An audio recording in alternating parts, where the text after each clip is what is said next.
नारायण। ओम नमो नारायण। आइए आज हम सभी मोहिनी एकादशी की कथा को श्रवण करते हैं। भगवान श्री हरि ने मोहिनी का रूप क्यों धारण करा, इस कथा को श्रवण करते हैं।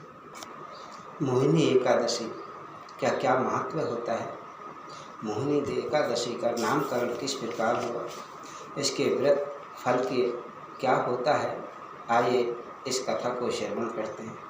मोहिनी एकादशी वर्ष में सबसे पहले पवित्र महीने के वैशाख माह की में गिनी जाती है महाराज। पुराणों में इसे कार्तिक माह की तरह ही पुण्य फलदायी माना गया है। इसी कारण इस माह में आने वाली एकादशी भी बहुत ही महत्व रखती है महाराज। वैशाख शुक्ल एकादशी को मोहिनी एकादशी कहा गया है। इस एकादशी का व्रत करने से व्यक्ति मोह माया के बंधनों से मुक्त हो जाता है, उसके सारे पाप कट जाते हैं और उसे मोक्ष प्राप्त हो जाता है। यह एकादशी भगवान श्री कृष्ण को परम प्रिय है। जो भी व्यक्ति मोहिनी एकादशी करता है, इस संसार में उसका आकर्षण प्रभाव और उस पर बनी हुई मोहिनी वह हर किसी को अपने मोह पास में बांध सकता है महाराज, और मृत्यु के बाद वह मोह माया के बंधनों से मुक्त होकर श्री हरि के चरणों में पहुंच जाता है। अब मोहिनी एकादशी का नामकरण किस प्रकार हुआ, आइए इस कथा को भी श्रवण करते हैं।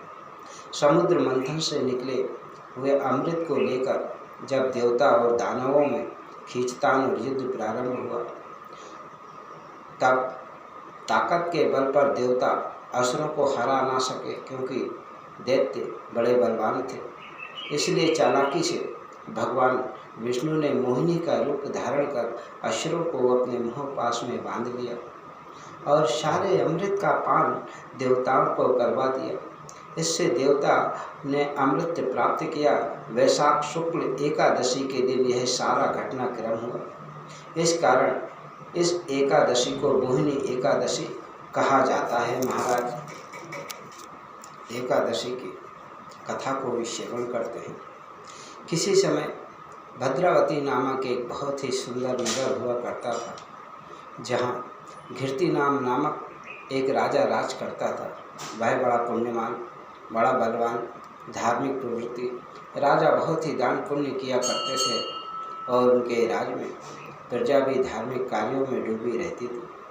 इसी नगर में धनपाल नाम का एक वैश्य भी रहता था। धनपाल भगवान विष्णु का भक्त और एक पुण्यकारी सेठ था।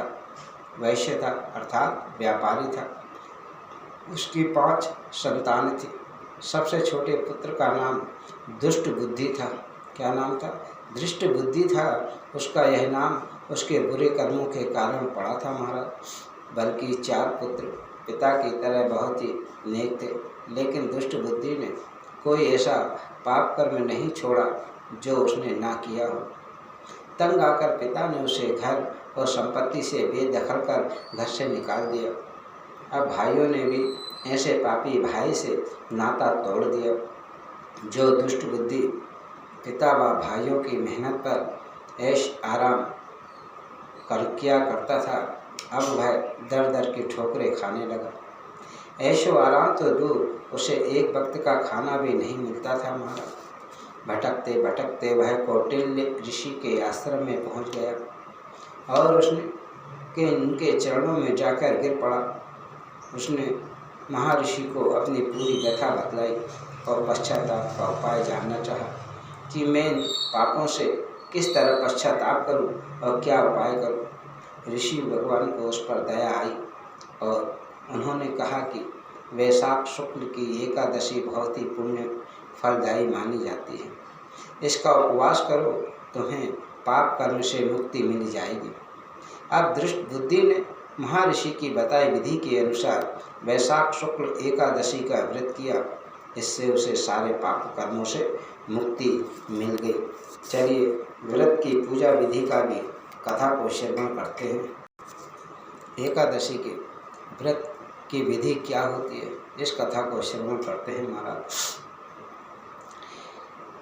एकादशी व्रत के लिए जो व्रत रखता उसको 10वीं के दिन से ही व्रत रखना प्रारंभ कर देना चाहिए। नियमों का पालन करना चाहिए। 10वीं तिथि को एक समय ही सात्विक सादा भोजन ग्रहण करना चाहिए। ब्रह्मचार्य का पूर्ण रूप से पालन कर एकादशी के दिन ब्रह्म मुहूर्त में उठकर स्नान आदि स्वच्छ वस्त्र धारण कर इसके बाद लाल वस्त्र से सजाकर कलश की स्थापना कर भगवान विष्णु की पूजन करना चाहिए। दिन में मोहिनी एकादशी के व्रत की कथा को सुने या पढ़ना चाहिए। रात्रि के समय श्री हरि का स्मरण करते हुए भजन कीर्तन करते हुए जागरण करना चाहिए। द्वादशी के दिन एकादशी व्रत का पारण किया जाता है महाराज। सर्वप्रथम भगवान की पूजा कर किसी योग्य ब्राह्मण, बुद्धिमान ब्राह्मण और तथा जरूरतमंद जो को भोजन आदि करवाकर दान दक्षिणा भेंट करना चाहिए। इसके बाद स्वयं फिर भोजन कर अपना व्रत खोल लेना चाहिए।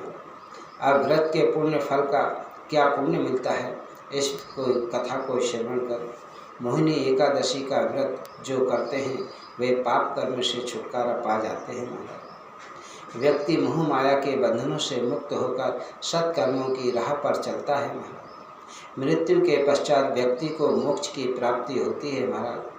और जीवित रहते हुए इस व्रत के प्रभाव से व्यक्ति के आकर्षण प्रभाव में वृद्धि होती है महाराज। सुख संपदा में वृद्धि होती है। पारिवारिक सुख जीवन की प्राप्ति होती है महाराज। बोलिए श्रीमन नारायण भगवान की जय। जय जय श्री हरि। श्री ब्रजेश्वर महादेव नंदी चौक बैरागढ़ से शिव भक्त राम नरेश की ओर से यह पुण्य कथा को श्रवण कराया गया। आप सभी भक्तजनों की जय हो।